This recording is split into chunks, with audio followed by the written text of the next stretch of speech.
ನಮಸ್ಕಾರ ಸ್ನೇಹಿತರೆ, ನಾವು ಈ ಹಿಂದಿನ ಎಪಿಸೋಡ್ನಲ್ಲಿ ನಿತ್ಯಾನಂದ ಹೇಗೆಲ್ಲ ಬೆಳೆದ, ಜನರಿಗೆ ಹೇಗೆಲ್ಲ ಮೋಸ ಮಾಡ್ದ, ಹೇಗೆ ಬೇರೆ ದೇಶಕ್ಕೆ ಹೋಗಿ ಕೈಲಾಸ ದೇಶ ಇದೆ ಅನ್ನೋದನ್ನ ಕತೆ ಕಟ್ಟಿ ಜನರನ್ನ ನಂಬಿಸಿದ ಅನ್ನೋದನ್ನ ತಿಳಿಸಿಕೊಟ್ಟಿದ್ದೆ. ಇವತ್ತು ಕೈಲಾಸ ದೇಶ ಇದೆಯಾ ಇಲ್ವಾ, ಇದ್ರೂ ಎಲ್ಲಿದೆ ಅದೆಲ್ಲವನ್ನ ತಿಳಿಸಿಕೊಡ್ತಾ ಹೋಗ್ತೀನಿ. ನಾನು ನಿಮ್ಮ ಶಿವರಾಜ್ ಬಾಣಂಕಿ. ನೀವು ಸುದ್ದಿಯಾನದ ಸಬ್ಸ್ಕ್ರೈಬರ್ ಆಗೋದನ್ನ ಮರಿಬೇಡಿ. ಹಾಗೆ ಈ ವಿಡಿಯೋವನ್ನ ಕೊನೆ ತನಕ ನೋಡಿ.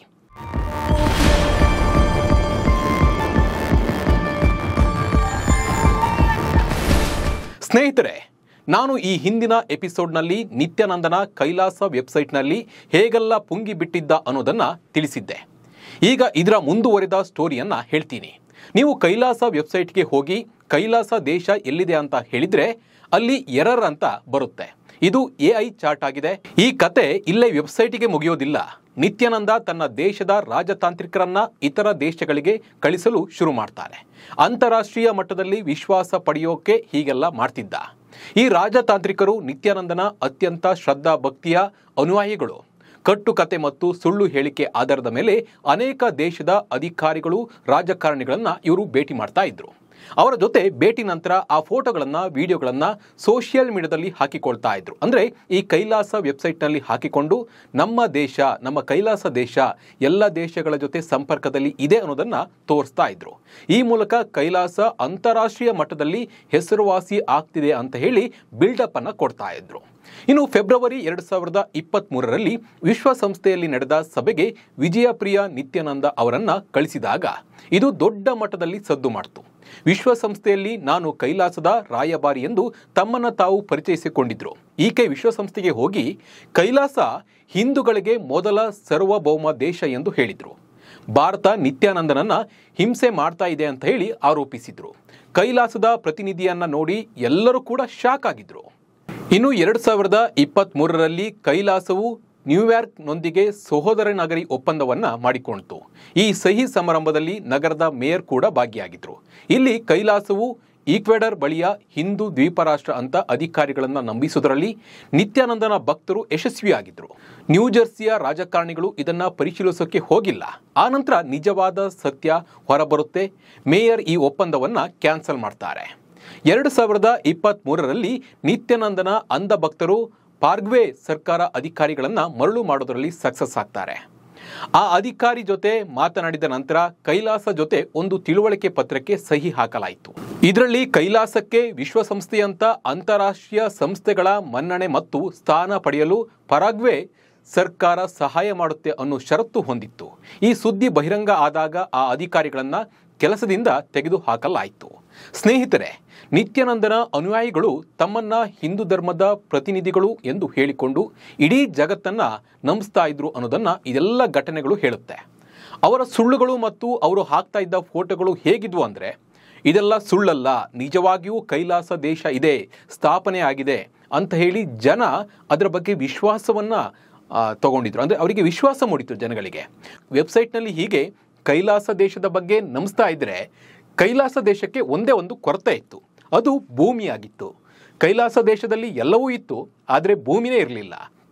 ಹೀಗಾಗಿ 2024ರಲ್ಲಿ ಕೈಲಾಸದ ಸದಸ್ಯರು ಪ್ರವಾಸಿಗರಂತೆ ನಟಿಸಿ ದಕ್ಷಿಣ ಅಮೆರಿಕದ ದೇಶವಾದ ಬೊಲಿವಿಯಾಕ್ಕೆ ಹೋದರು.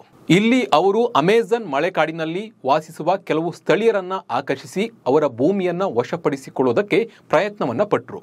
ಇದಕ್ಕೂ ಮುಂಚೆ ಕೈಲಾಸದ ಭಕ್ತರು ಬೊಲಿವಿಯಾದ ಅಧ್ಯಕ್ಷ ಲೂಯಿಸ್ ಆರ್ಸ್ ಜೊತೆ ಫೋಟೋವನ್ನ ತೆಗೆಸಿಕೊಳ್ಳೋದ್ರಲ್ಲಿ ಸಕ್ಸಸ್ ಆಗಿದ್ರು. ಯಾಕಂದ್ರೆ ತೋರಿಸ್ಬೇಕಲ್ಲ ನಮಗೆ ಇವ್ರ ಜೊತೆ ಸಂಪರ್ಕ ಇದೆ ಅನ್ನೋದನ್ನ. ಇದು ಇವರಿಗೆ ಸ್ಕ್ಯಾಮ್ ಮಾಡೋಕೆ ತುಂಬಾ ಹೆಲ್ಪ್ ಆಗುತ್ತೆ. ಸ್ಥಳೀಯ ಆದಿವಾಸಿಗಳಾದ ಪೆಡ್ರೋ ಬುಡಕಟ್ಟು ಜನಾಂಗದವರು ನಿತ್ಯಾನಂದನ ಅನುಯಾಯಿಗಳಿಗೆ 25 ವರ್ಷಕ್ಕೆ ಭೂಮಿ ನೀಡೋಕೆ ರೆಡಿ ಇದ್ರು. ಕೈಲಾಸದ ಸದಸ್ಯರು ಆದಿವಾಸಿಗಳಿಗೆ ವರ್ಷಕ್ಕೆ $2 ಲಕ್ಷ ನೀಡುವುದಾಗಿ ಭರವಸೆಯನ್ನ ನೀಡಿದ್ರು. ಈ ಅಮೆಜಾನ್ ಕಾಡಿನಲ್ಲಿ ನಿತ್ಯಾನಂದನ ಶಿಷ್ಯರು ತೆಗೆದುಕೊಳ್ತಾ ಇದ್ದ ಭೂಮಿ ದೆಹಲಿಯ 3 ಪಟ್ಟು ದೊಡ್ಡದಾಗಿತ್ತು. ಆದರೆ ಕೈಲಾಸದ ಸದಸ್ಯರು ಗುತ್ತಿಗೆ ಒಪ್ಪಂದಕ್ಕೆ ಸಹಿ ಹಾಕೋಕೆ ತಂದಾಗ ಅದು ಇಂಗ್ಲಿಷ್ನಲ್ಲಿ ಬರೆಯಲಾಗಿತ್ತು. ಅದರಲ್ಲಿ ಗುತ್ತಿಗೆ ಅವಧಿ 25 ವರ್ಷ ಅಲ್ಲ, 1000 ವರ್ಷಗಳಾಗಿತ್ತು. ಇದರಲ್ಲಿ ಕೈಲಾಸವು ಈ ಪ್ರದೇಶದಲ್ಲಿ ಸಂಪೂರ್ಣ ಹಕ್ಕು ಪಡೆದಿರುತ್ತೆ ಅಂತ ಬರೆಯಲಾಗಿತ್ತು. ಅಲ್ಲಿನ ನೈಸರ್ಗಿಕ ಸಂಪನ್ಮೂಲಗಳು ಕೈಲಾಸ ದೇಶಕ್ಕೆ ಸೇರುತ್ತೆ. ಅಷ್ಟೇ ಅಲ್ಲ, ಕೈಲಾಸದ ಮೇಲೆ ದಾಳಿ ನಡೆದರೆ ಬೊಲಿವಿಯಾದಲ್ಲಿ ವಾಸಿಸುವ ಅಮೆಜೋನಿಯನ್ ಬುಡಕಟ್ಟು ಜನಾಂಗದವರು ಕೈಲಾಸವನ್ನ ರಕ್ಷಣೆ ಮಾಡ್ತಾರೆ ಅಂತ ಕೂಡ ಬರೆಯಲಾಗಿತ್ತು ಆ ಅಗ್ರಿಮೆಂಟ್ನಲ್ಲಿ, ಮತ್ತು ವಿಶ್ವಸಂಸ್ಥೆಗೆ ಸೇರಲು ಬೆಂಬಲಿಸುತ್ತಾರೆ ಅಂತ ಒಪ್ಪಂದದಲ್ಲಿ ಷರತ್ತು ವಿಧಿಸಲಾಗಿದೆ. ನೋಡಿ, ಇದರಲ್ಲೇ ಗೊತ್ತಾಗುತ್ತೆ ನಕಲಿ ಬಾಬಾ ನಿತ್ಯಾನಂದ ಜನರನ್ನ ಮೋಸ ಮಾಡೋಕೆ ಎಷ್ಟರ ಮಟ್ಟಿಗೆ ಪ್ರಯತ್ನ ಪಟ್ಟಿದ್ದಾನೆ ಅನ್ನೋದನ್ನ.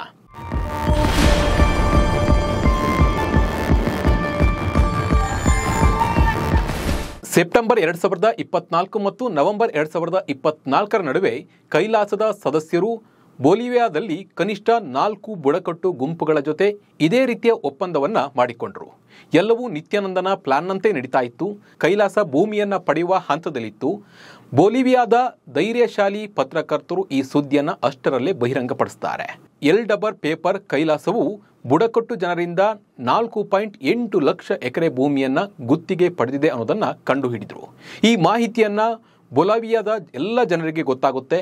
ಇದರ ಎಫೆಕ್ಟ್ ಬೊಲಿವಿಯಾ ಸರ್ಕಾರ ಈ ಗುತ್ತಿಗೆ ಒಪ್ಪಂದವನ್ನ ಕ್ಯಾನ್ಸಲ್ ಮಾಡಿತು. ಅಲ್ಲದೆ ಈ ಹಗರಣ ಸಂಬಂಧ 20 ಜನರನ್ನ ಅರೆಸ್ಟ್ ಮಾಡಲಾಯಿತು. ಅವರನ್ನ ಕೈಲಾಸಕ್ಕೆ ಕಳಿಸುವ ಬದಲು ಅವರ ಸ್ವಂತ ದೇಶಕ್ಕೆ ಗಡೀಪಾರು ಮಾಡಲಾಯಿತು. ಇದು ಒಂದು ಅಂತಾರಾಷ್ಟ್ರೀಯ ಹಗರಣವಾಗಿ ಹೊರಹೊಮ್ಮಿದೆ. ಈ ಹಗರಣದ ಟೈಮ್ನಲ್ಲಿ ನಿತ್ಯಾನಂದ ಬುರುಡೆ ಬಿಡೋದನ್ನ ಮಾತ್ರ ಬಿಟ್ಟಿರಲಿಲ್ಲ. ಇನ್ನು 2020ಕ್ಕೆ ಹೋಗೋದಾದ್ರೆ ನಿತ್ಯಾನಂದ ಸಾಕಷ್ಟು ಬೊಗಳೆಯನ್ನ ಬಿಟ್ಟಿದ್ದ. ನಿತ್ಯಾನಂದ ಭೂಮಿ ಒಳಗೆ ಟೊಳ್ಳಾಗಿದೆ, ಅದರೊಳಗೆ ಅನ್ಯ ಲೋಕದ ನಾಗರಿಕರು ವಾಸ ಮಾಡ್ತಿದ್ದಾರೆ ಎಂದು ಪ್ರತಿಪಾದಿಸಿದ್ರು.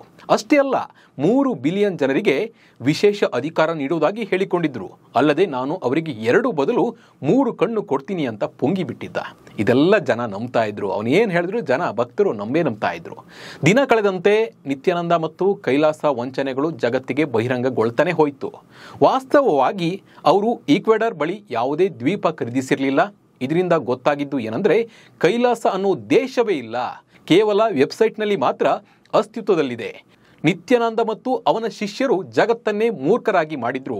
ಯಾವಾಗ ತನ್ನ ಬಂಡವಾಳ ಜಗತ್ತಿಗೆ ಗೊತ್ತಾಯಿತೋ, ಜನ ನನ್ನ ಮಾತು ನಂಬಲ್ಲ ಅಂತ ಹೇಳಿ ಗೊತ್ತಾಯಿತೋ, ಅದಕ್ಕಾಗಿ ಅವರ ವೆಬ್ಸೈಟ್ ಈಗ ವಿಶ್ವದ ಶ್ರೇಷ್ಠ ಡಿಜಿಟಲ್ ಹಿಂದೂ ರಾಷ್ಟ್ರ ಎಂದು ಉಲ್ಲೇಖ ಮಾಡಲಾಗಿದೆ. ಡಿಜಿಟಲ್ ರೂಪದಲ್ಲಿರುವ ಅಸ್ತಿತ್ವದಲ್ಲಿರುವ ಹಿಂದೂ ರಾಷ್ಟ್ರ ಒಂದು ದೇಶ ಮಾಡುವುದು ಅಷ್ಟು ಸುಲಭ ಅಲ್ಲ. ಒಂದು ದೇಶ ಆಗಬೇಕಾದ್ರೆ ಅದಕ್ಕೆ ಆದ ಜಾಗ, ಅದಕ್ಕೆ ಆದ ಜನಸಂಖ್ಯೆ, ಅದಕ್ಕೆ ಆದ ಸರ್ಕಾರ ಇರಬೇಕು. ಈ ಸಾಮರ್ಥ್ಯ ಇದ್ರೆ ಮಾತ್ರ ಅದನ್ನ ದೇಶ ಅಂತ ಕರೀತಾರೆ. ಆದರೆ ಕೈಲಾಸಕ್ಕೆ ಒಂದು ಭೂಪ್ರದೇಶವಿಲ್ಲ, ಶಾಶ್ವತವಾದ ಜನಸಂಖ್ಯೆ ಇಲ್ಲ, ಯಾವುದೇ ಸರ್ಕಾರವೂ ಇಲ್ಲ, ಸಾಮರ್ಥ್ಯವೂ ಇಲ್ಲ. ನಿತ್ಯಾನಂದನನ್ನ ಹತ್ತಿರದಿಂದ ನೋಡಿದ ಜನರು ಅವನೊಬ್ಬ ಜಾದುಗಾರ ಅಂತ ಹೇಳ್ತಾರೆ. ಯಾಕಂದ್ರೆ ಇದೆಲ್ಲ ಸುಳ್ಳು ಕಥೆಯನ್ನು ಕಟ್ಟಿದ್ದ, ದೇಶ ಮಾಡಿದ್ದೀನಿ ಹಾಗೆ ಹೀಗೆ ಅಂತ. ಯಾವುದೇ ದೇಶ ಇಲ್ಲ, ಎಲ್ಲೋ ಒಂದು ಮೂಲೆಯಲ್ಲಿ ಕೂತ್ಕೊಂಡು ಇಲ್ಲೊಂದು ದೇಶ ಇದೆ ಅಂತ ಹೇಳಿ ಕ್ರಿಯೇಟ್ ಮಾಡಿ ವೆಬ್ಸೈಟ್ ಮೂಲಕ, ವಿಡಿಯೋ ಮೂಲಕ ಜನರನ್ನ ನಂಬಿಸ್ತಾ ಇದ್ದ ಅಷ್ಟೇ. ಇವನು ಸಣ್ಣ ಪುಟ್ಟ ತಂತ್ರ ಮಂತ್ರ ಮಾಡಿ ತನ್ನ ಜಾಲದೊಳಗೆ ಜನರನ್ನ ಸೆಳಿತಾನೆ. ಅವರು ಯಾವುದೇ ದೇಶವನ್ನು ಸ್ಥಾಪನೆ ಮಾಡಿಲ್ಲ ಅಂತ ಹೇಳಿ ಸಾಕಷ್ಟು ಜನ ಇದರ ಬಗ್ಗೆ ಹೇಳೋಕೆ ಶುರು ಮಾಡಿದ್ರು. ಆದರೆ ಅವನು ತನ್ನ ಹಗರಣವನ್ನ ಮುಂದುವರಿಸೋಕೆ ತುಂಬಾ ಹಣವನ್ನ ಪಡಿತಾನೆ ಅನ್ನೋದು ಕೂಡ ಇದರಿಂದ ಗೊತ್ತಾಗಿದೆ. ಅವನ ವಂಚನೆ ಆಮಿಷಕ್ಕೆ ಒಳಗಾದ ಭಕ್ತರು ಇನ್ನೂ ಅವನ ಹೇಳಿಕೆಯನ್ನ ನಂಬ್ತಾರೆ ಅಂದ್ರೆ ಎಂಥ ವಿಪರ್ಯಾಸ ಅಲ್ವಾ. ಇನ್ನು ಈ ನಿತ್ಯಾನಂದ ಈಗ ಎಲ್ಲಿದ್ದಾನೆ ಅಂತ ಯಾರಿಗೂ ಗೊತ್ತಿಲ್ಲ. ಎಲ್ಲೋ ಒಂದ್ ಕಡೆ ಕೂತ್ಕೊಂಡು ಕೈಲಾಸ ಇದೆ, ದೇಶ ಇದೆ ಅಂತ ಹೇಳಿ ಕತೆ ಕಟ್ತಾ ಇದ್ದಾನೆ. ಜನ ಇನ್ನೂ ನಂಬ್ತಾ ಇದ್ದಾರೆ ಅವನ ಭಕ್ತರು.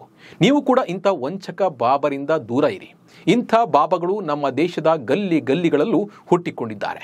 ನಮ್ಮಲ್ಲಿ ಆ ಶಕ್ತಿ ಇದೆ, ಈ ಶಕ್ತಿ ಇದೆ, ನಿಮ್ಮ ಸಮಸ್ಯೆ ಸರಿ ಮಾಡ್ತೀವಿ ಅಂತ ಹೇಳಿ ನಿಮ್ಮ ಬಳಿ ಹಣ ಕೀಳ್ತಾರೆ ಹೊರತು ನಿಮ್ಮ ಸಮಸ್ಯೆಗಳು ಬಗೆಹರಿಯೋದಿಲ್ಲ. ಹೀಗಾಗಿ ಇಂಥ ನಿತ್ಯಾನಂದ ಅಂತ ಎಷ್ಟು ದೊಡ್ಡ ವಂಚಕ ಅಂದರೆ ಅವನು ಇಡೀ ವಿಶ್ವಕ್ಕೆ ವಂಚನೆ ಮಾಡಿದ್ದಾನೆ ಅಂತಲೇ ಹೇಳ್ಬೋದು. ಇಂಥ ಬಾಬಾಗಳು ನಮ್ಮ ಜೊತೆನೇ ಇರ್ತಾರೆ, ನಮ್ಮ ಅಕ್ಕಪಕ್ಕದಲ್ಲೂ ಇರ್ತಾರೆ. ಅವರಿಂದ ನೀವು ದೂರ ಇರಿ. ಈ ಬಗ್ಗೆ ನಿಮ್ಮ ಅನಿಸಿಕೆ ಮತ್ತು ಅಭಿಪ್ರಾಯವನ್ನು ನಮಗೆ ಕಮೆಂಟ್ ಮೂಲಕ ತಿಳಿಸಿ. ನಮಸ್ಕಾರ.